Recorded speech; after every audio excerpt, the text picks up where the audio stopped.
Hello friend, कैसे हो आप सब। उम्मीद करता हूँ आराम से होंगे। सायरन हेड हॉरर स्टोरी बाकी का पार्ट नहीं देखा तो जाकर उसे देख लें, वरना कहानी पूरी तरह से समझ में नहीं आएगी। जैसा कि पहले पार्ट में आप लोगों ने देखा था, गुल्ली और बुल्ली अपना जान बचाकर उस घर से बाहर आ गए थे और भागकर जंगल में पहुंचे, लेकिन सायरन हेड ने उनका पीछा नहीं छोड़ा और सायरन हेड ने उनके साथ एक चाल चली। सायरन हेड ने अपना रूप बदलकर गुल्ली को बेवकूफ बनाया और उसे भी अपने वश में कर लिया और अब बुल्ली अकेला बचा था। और अब आगे बुल्ली कहता है, नहीं नहीं नहीं गुल्ली, ये क्या कर दिया तूने। तू सायरन हेड के वश में नहीं हो सकता। गुल्ली गुल्ली, मेरे आवाज़ को पहचान, मैं बुल्ली हूँ, मेरे साथ चल मेरे भाई। अब वो तुम्हारी आवाज नहीं सुन सकता। वो सिर्फ मेरी आवाज सुनेगा और मेरे ही इशारों पर चलेगा और अब जल्द ही तुम भी मेरे ही इशारों पर चलोगे और मैं जल्द ही तुम्हें भी अपने वश में कर लूंगा। हा हा हा हा हा हा। हाँ, सही कहा, ये तो वक्त ही बताएगा। ये सब कहने के बाद बुल्ली वहाँ से तेजी के साथ भागने लगता है।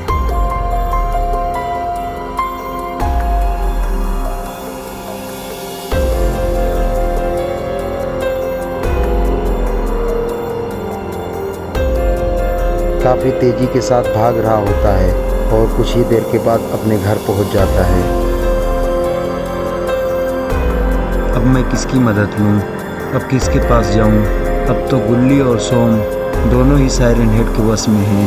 न जाने वो किस हाल में होंगे, पता नहीं। अब मुझे क्या करना चाहिए? मुझे कोई ना कोई रास्ता निकालना पड़ेगा।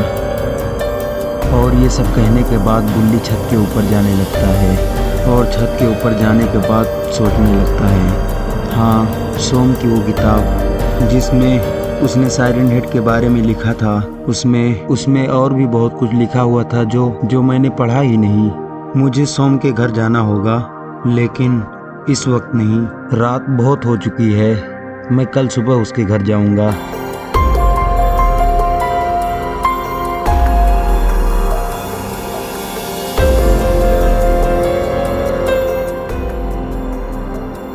और कुछ ही देर के बाद जब सुबह हो जाती है तो अपना गाड़ी स्टार्ट करके सीधा ही सोम के घर की तरफ जाने लगता है।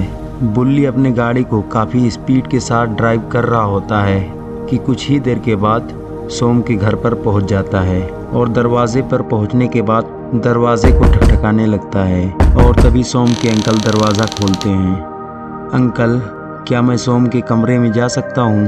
बेटा, तुम बिल्कुल जा सकते हो। ठीक है अंकल, शुक्रिया। ये कहकर बुल्ली सीधा सोम के कमरे में जाने लगता है। यार, उस दिन वो किताब हमने और दीपक ने देखी थी। पता नहीं वो किताब हमने कहाँ रख दी और तभी उसे वो किताब दिख जाती है। हाँ, वो रही। इस किताब को मैं घर जाकर आराम से पढ़ूंगा। और ये सब कहने के बाद बुल्ली अपने घर वापस जाने लगता है और कुछ ही देर के बाद अपने घर पर पहुंच जाता है और किताब खोलकर उसे पढ़ता है।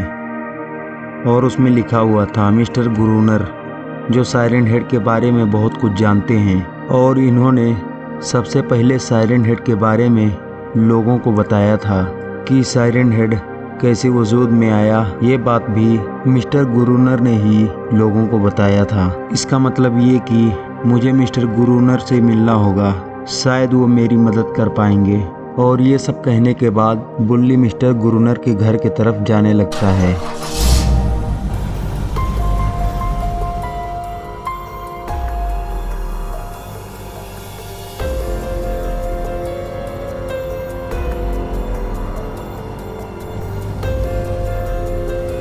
और कुछ ही देर के बाद बुल्ली मिस्टर गुरूनर के घर के पास पहुंच जाता है। शायद यही घर मिस्टर गुरूनर का है। आखिर क्या होगा उन लोगों के साथ, ये हम देखेंगे नेक्स्ट पार्ट में। तो फ्रेंड, अगला पार्ट देखने के लिए वीडियो को लाइक और चैनल को सब्सक्राइब कर दें। ओके फ्रेंड, खुदा हाफिज।